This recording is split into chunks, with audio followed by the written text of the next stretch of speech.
Personally, I was the one who researched about this area.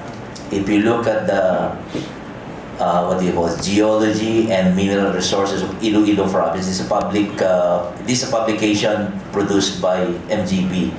You will find in that it's a small one. Meron po dong iron deposit, and Pan de Azucar is specifically mentioned. There are iron deposits that have gold and copper associated with copper and gold. So we honed in, we flew into the area, sampled, and lo and behold, we confirmed that there is potential for copper gold. So hindi po yan random.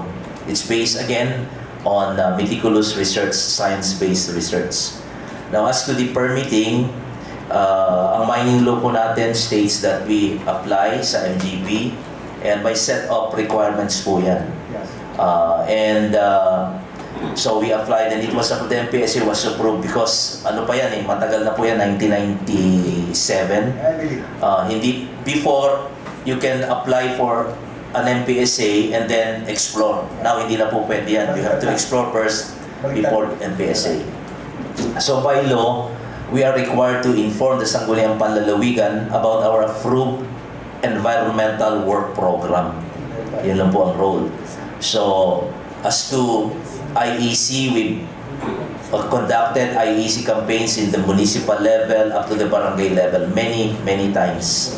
So, dumaan po yan din sa masusing proseso. Okay. Yeah, you have mentioned you're going to inform the Sangguniang Panlalawigan concerns. So, ano po yun? Ipaalam lang na mayroong ganito, wala na pong actions from the Sangguniang Panlalawigan? By law, we are just required to inform, submit the approved environmental work program. Pero sir,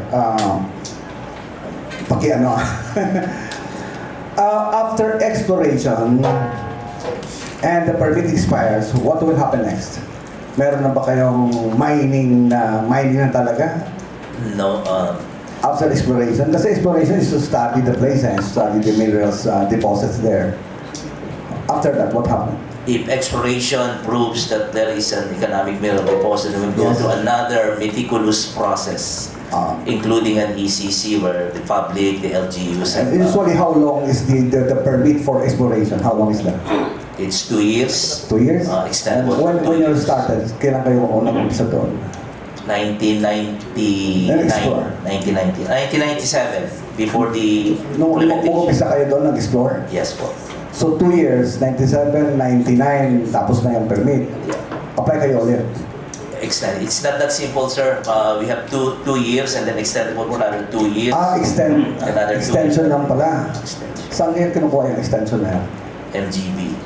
Without any consultation at the local level, wala na. We consult the municipal and the barangay LGUs. Yun lang pala, no? Thank you, sir. Thank you. Okay.